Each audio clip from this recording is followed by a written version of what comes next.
হযরত শাহজালাল আন্তর্জাতিক বিমানবন্দরে ৩ কিলোমিটার এলাকাকে শব্দ দূষণ মুক্ত এলাকা হিসেবে ঘোষণা করা হচ্ছে। সকালে বেসামরিক বিমান চলাচল কর্তৃপক্ষ এলাকায় পরিবেশ ও জলবায়ু উপদেষ্টা সৈয়দা রিজওয়ানা হাসান জানান, ডিসেম্বর থেকে নির্ধারিত এলাকায় হর্ন বাজালে ৫০০ টাকা জরিমানা করা হবে।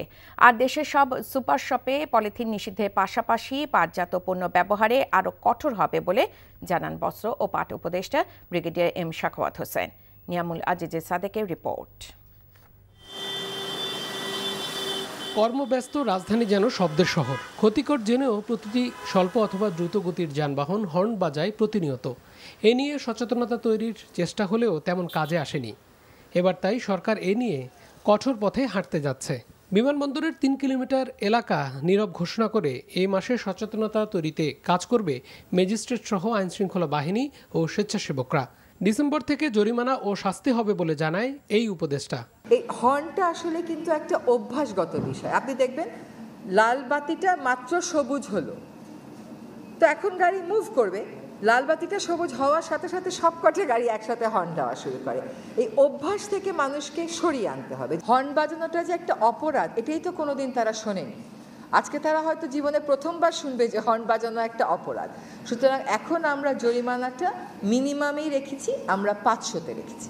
পর্যায়ক্রমে সব বিমানবন্দর এলাকা, গুরুত্বপূর্ণ সড়ক এবং বিভাগীয় শহরগুলোতে এই নীতির কার্যকর করতে যাচ্ছে সরকার। সরকারের ঘোষণা মেনে সুপার শপে পলিথিন ব্যাগের পরিবর্তে পাটের ব্যাগ দিয়ে পণ্য বিক্রি শুরু হয়েছে। রাজধানীর গুলশানে এই কার্যক্রম তদারকি করে বস্ত্র ও পাট উপদেষ্টা বলেন, পরিবেশ বান্ধব এই সিদ্ধান্ত বাস্তবায়ন যুগান্তকারী সিদ্ধান্ত। এইখানেও তো সুপার শপে আমরা দিতে পারছি, কিন্তু আমরা যখন মার্কেটে যাব, কাঁচা বাজারে ওই জায়গাতে, সেই জায়গাটা একটা বড় চ্যালেঞ্জ হবে। মনিটরিং নভেম্বরে ফার্স্ট উইক থেকে সেটা পর্যায়ক্রমে কোথায় কোথায় কোথায় কোথায় যে শুরু হবে, যাতে যারা এই কাজের সাথে জড়িত আছেন তারা অন্য কাজ বা অন্য কিছু করেন। আগামীতে অন্য বিপণন কেন্দ্রেও পলিথিনের বিকল্প ব্যাগ ব্যবহারে ব্যবস্থা নেওয়া হবে বলে জানান এই উপদেষ্টা। Niamul Aziz Sadek, NTV news, Dhaka.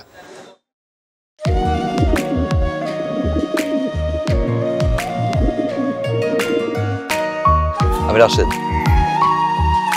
আমি সুফিয়া।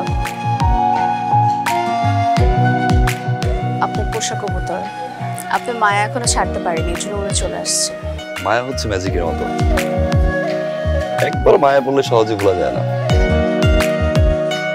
তুমি কি পাগল? আমি পাগল তো। সুফিয়া।